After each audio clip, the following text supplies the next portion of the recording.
Hi, so I'm Adrian Andre. I um I was born in El Paso, Texas, and then I moved to Santa Fe, New Mexico. I was born into a very traditional Mexican family. My dad is very patriarchal.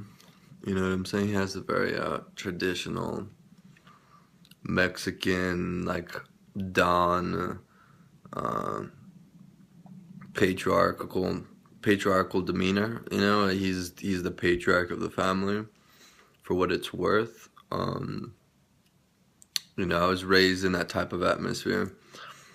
Um, I don't want to get too much into my dad's story and who he is and where he's come from. He's basically a very gregarious Mexican salesman who speaks broken English, who's very, very Mexican. You know, he has very capitalistic ideals.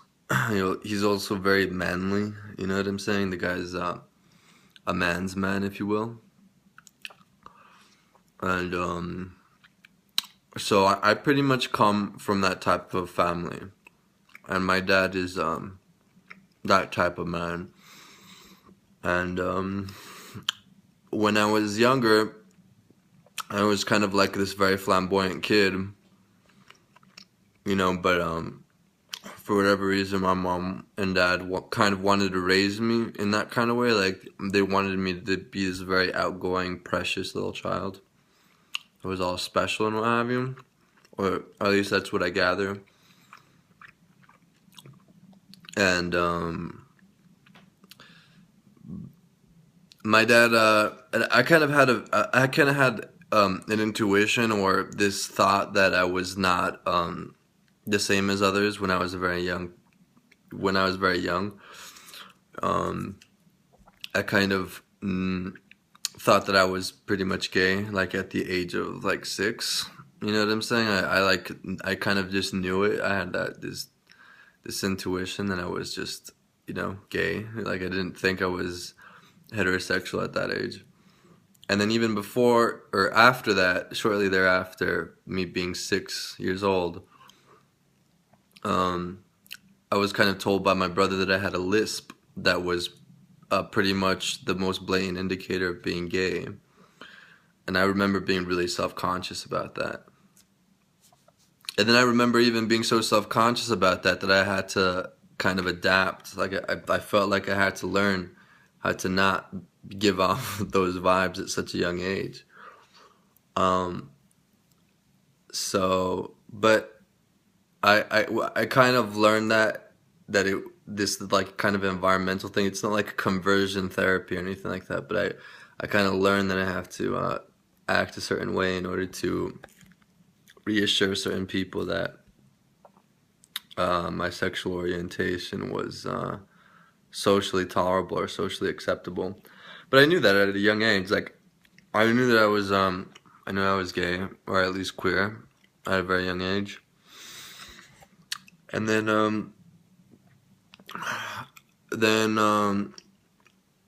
my dad. And then I had friends growing up. I grew up in a relatively poor neighborhood, and I was relatively poor at a very young age. From El Paso to Santa Fe, and I don't.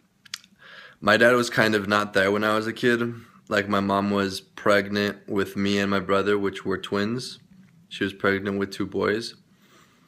While nursing my sister, who was already like 2 years old at that time, and while she was doing that, she was working 2 jobs and going to the community college. So it was really tough for my mother, considering my dad was kind of like this, you know, he was kind of a bastard too. And he wasn't there for a while. And my dad had kind of this reputation of being a partier and not having his obligations or his responsibilities in order. When he was younger, he was a bit of a gambler and an alcoholic.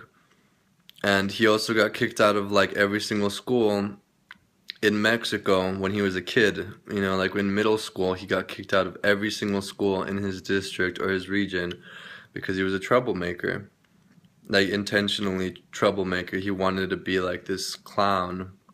He wanted to be the class clown of every single school that he went to, and he just really didn't care. And his mother had thought how ridiculous that was. His mother was trying to ingrain into them this like academic sensibility, which he completely rebelled against and still to this day does. Um, you know, that you could gain merit and success through academia. So my grandma, his mother, sent him to America to live with his uncle who was in the army. And when he was in the army, not to be in the army, but my uncle was this army man. You know, he was like a veteran, a very strict man, and my grandma wanted to teach him, you know, some manners, if you will, through my uncle or through his uncle. And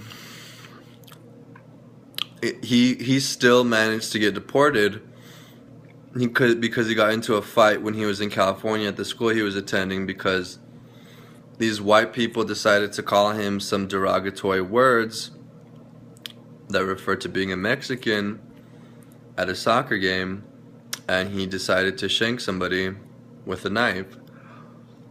So that happened, you know, and my dad had to become more business savvy and basically learn how to make it through those, you know, through that framework, if you will, of success.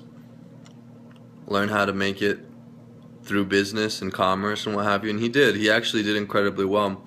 But he was an alcoholic and he was a gambler, and he pissed most of his earnings away, or his anything that he had managed to achieve that was like a testament to his effort or anything like that. And so that's my dad's past. He was also a womanizer. I mean, my dad's story of how he met my mother was he had a book full of numbers and women, and he would just scroll through them.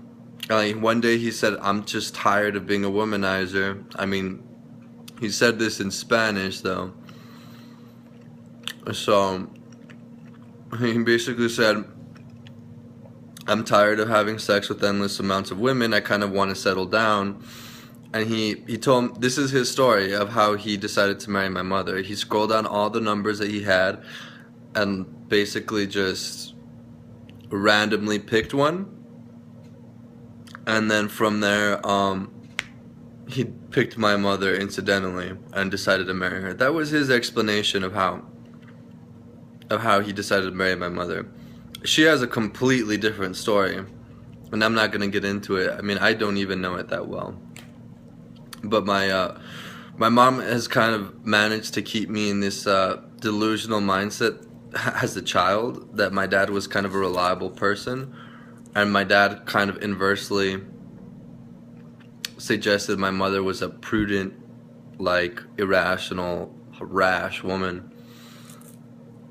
And they all have their own stories of how they met and, you know, what happened and what have you. And it's crazy because I have no idea whose is right and what have you. And it's just crazy. Like I don't know what to make of it.